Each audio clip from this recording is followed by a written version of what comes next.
सभी श्रोतागणों को नमस्कार। आज मैं भगवत गीता का 13वां अध्याय सुना रही हूँ। अर्जुन ने पूछा, हे केशव, मैं आपसे प्रकृति एवं पुरुष, क्षेत्र एवं क्षेत्रज्ञ और ज्ञान एवं ज्ञान के लक्ष्य के विषय में जानना चाहता हूँ।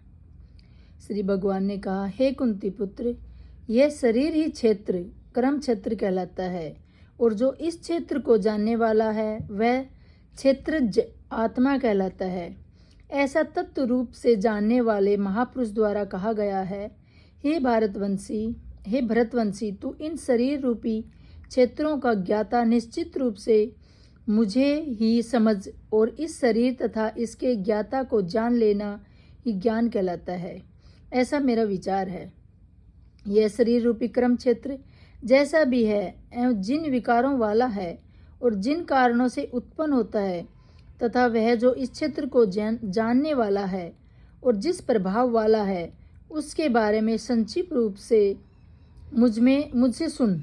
इस क्षेत्र और क्षेत्रज्ञ के बारे में ऋषियों द्वारा अनेक प्रकार से वैदिक ग्रंथों में वर्णन किया गया है एवं वेदों के मंत्रों द्वारा भी अलग अलग प्रकार से गाया गया है, और इसे विशेष रूप से वेदांत में नीति पूर्ण वचनों द्वारा कार्यकरण सहित भी प्रस्तुत किया गया है।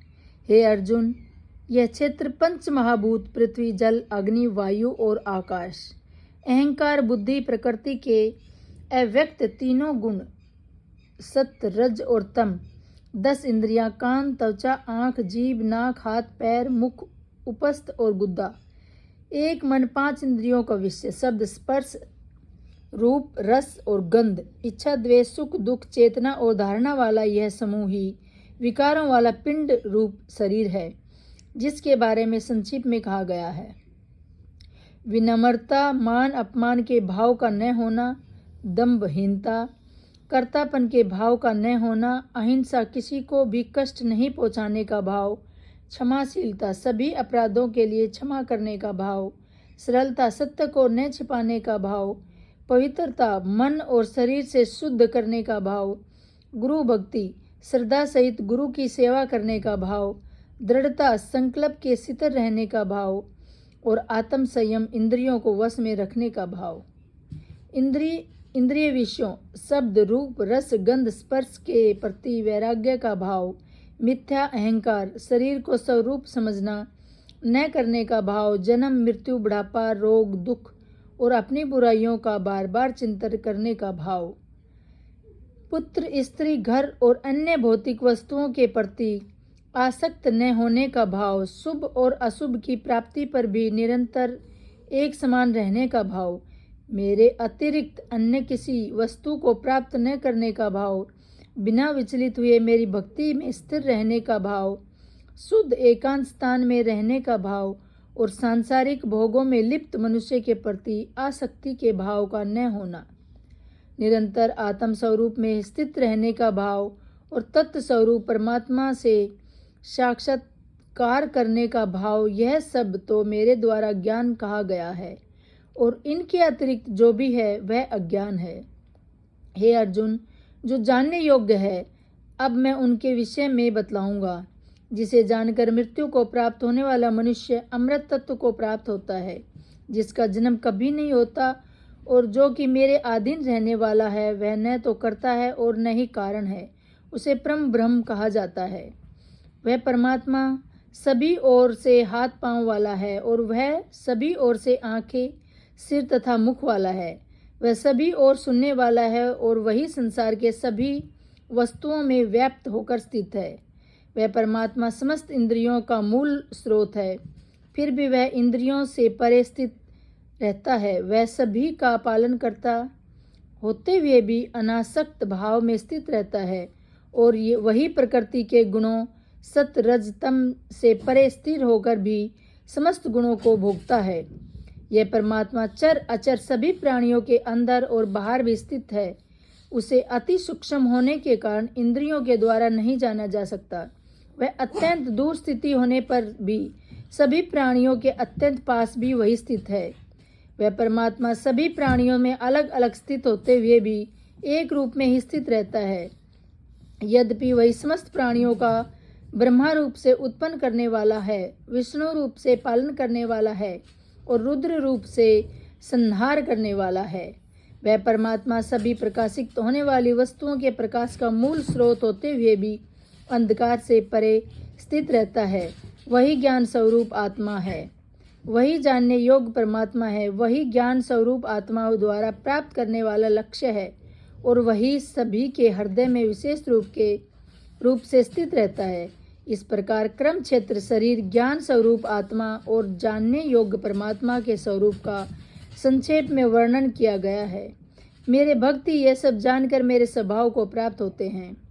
हे अर्जुन, इस प्राकृतिक, भौतिक, जड़ प्रकृति एवं पुरुष परमात्मा, इन दोनों को ही तू निश्चित रूप से अनादि समझ और राग द्वेष आदि विकारों को प्राकृतिक के 3 गुणों से उत्पन्न हुआ ही समझ, जिनके द्वारा कार्य उत्पन्न किए जाते हैं और जिसके द्वारा कार्य संपन्न किए जाते हैं, उसे ही भौतिक प्रकृति कहा जाता है और जीव प्राणी सुख तथा दुख के भोग का कारण कहा जाता है। भौतिक प्रकृति में स्थित होने के कारण ही प्राणी प्रकृति के 3 गुणों से उत्पन्न पदार्थों को भोगता है और प्रकृति के गुणों की संगति के कारण ही जीव उत्तम और अधम योनियों में जन्म को प्राप्त होता रहता है। सभी शरीरों का पालन पोषण करने वाला परमेश्वर ही भौतिक प्रकृति का भोक्ता साक्षी भाव में स्थित होकर अनुमति देने वाला है, जो कि इस शरीर में आत्मा के रूप में स्थित होकर परमात्मा कहलाता है। जो मनुष्य इस प्रकार जीव को प्रकृति के गुणों के साथ ही जानता है, वह वर्तमान में किसी भी परिस्थिति में स्थित होने पर भी सभी प्रकार से मुक्त रहता है और वह फिर से जन्म को प्राप्त नहीं होता। कुछ मनुष्य ध्यान योग में स्थित होकर परमात्मा को अपने अंदर हृदय में रखते हैं। कुछ मनुष्य वैदिक कर्मकांड के अनुशीलन के द्वारा, अन्य मनुष्य निष्कर्म योग द्वारा परमात्मा को प्राप्त होते हैं। कुछ ऐसे भी मनुष्य हैं जो आध्यात्मिक ज्ञान को नहीं जानते, परंतु यह अन्य महापुरुषों से परमात्मा के विषय सुनकर उपासना करने लगते हैं। परमात्मा के विषय में सुनने की इच्छा करने कारण वह मनुष्य भी मृत्यु रूपी संसार सागर को निश्चिंत रूप से पार कर जाते हैं। हे भरतवंशी अर्जुन, इस संसार में जो कुछ भी उत्पन्न होता है वह भी चर अचर प्राणी आसक्त में है। उन सबको तू क्षेत्र जड़ प्रकृति और क्षेत्रज चेतन प्रकृति के संयोग से ही उत्पन्न हुआ समझ।